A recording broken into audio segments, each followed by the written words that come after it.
Welcome to Summary of the Week, your quick guide to the top headlines. Today is Saturday, May 31st. Here's a recap of some of the major events this week. Ukraine endured one of the most intense Russian airstrikes since the start of Russia's invasion. From Saturday to Monday, Russia fired roughly 900 drones and 100 missiles at Ukraine. At least 13 civilians were killed, including 3 children from the same family in Zhytomyr.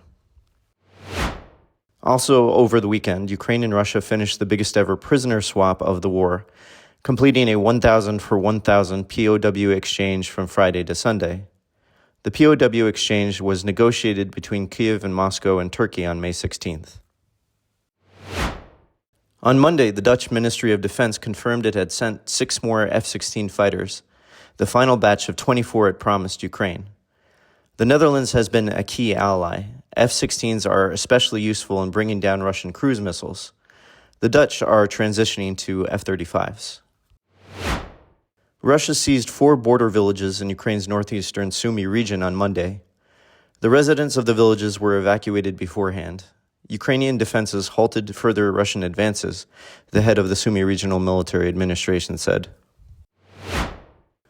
On Tuesday, Ukrainian President Volodymyr Zelensky asked Western allies for $30 billion to help Ukraine ramp up its domestic weapons production and push back against Russian forces. Kyiv has its eye on frozen Russian assets as a possible funding source and plans to raise the issue at next month's G7 summit in Canada.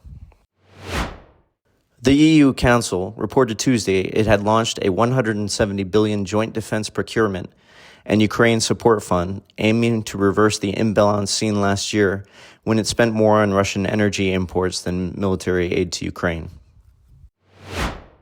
In response to Russia's massive airstrikes on Ukraine, U.S. President Donald Trump was uncharacteristically critical of the Kremlin.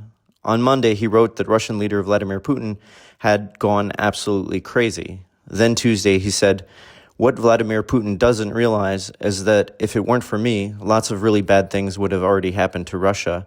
And I mean really bad. He's playing with fire."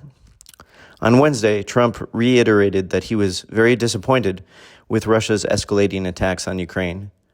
He said he would give Putin another 2 weeks before deciding how to respond. However, the Ukrainians were less inclined to wait. In Wednesday's early hours, and reportedly the largest ever Ukrainian drone attack, long-range kamikaze drones struck Russia's Raduga cruise missile plant near Moscow. The attack reportedly hit the plant's assembly and equipment workshops. A source in Ukraine's security service, Riley, told Kyiv Post that day that Ukraine's, quote, drone sanctions would continue. And so they did. Overnight, Thursday, Russia claimed it intercepted nearly 50 Ukrainian drones, with explosions reported near Moscow. Also, the Avangard plant in St. Petersburg, a key Russian military plant, reportedly caught fire. Later on Wednesday, German Chancellor Friedrich Merz, standing alongside Zelensky in Berlin, announced a €5 billion aid package to help Kyiv develop long-range weapons. The Chancellor said production will be in both Ukraine and Germany. Merz also said Germany wasn't ruling out delivering long-range Taurus cruise missiles to Ukraine, something his predecessor, Olaf Scholz, had opposed. Early Thursday, Zaur Gortsev, a Russian major who ordered the bombing of Mariupol in 2022 and was later rewarded with a political appointment, was killed in a grenade explosion in Stavropol, Russia. The Russian regional governor said that investigators were looking at it being a possible, quote, Ukrainian Nazi terrorist attack. According to Ukrainian officials, Russia's bombardment of Mariupol likely killed at least 22,000 civilians over 3 months. 2 powerful explosions rocked a Russian naval facility near Vladivostok early Friday, in an area regularly used for Pacific Fleet training exercises. While Russian officials blamed gas cylinders, Ukrainian Special Services sources told Kyiv Post the blasts were the result of a successful operation by Ukraine's military intelligence. Ahead of a possible second round of peace talks in Istanbul on Monday, Ukraine submitted a proposed land, sea, and air ceasefire with international monitoring. The proposal was sent to both the U.S. and Russia. While Washington has acknowledged receipt of Ukraine's terms and called them reasonable, the Kremlin has so far refused to submit its own.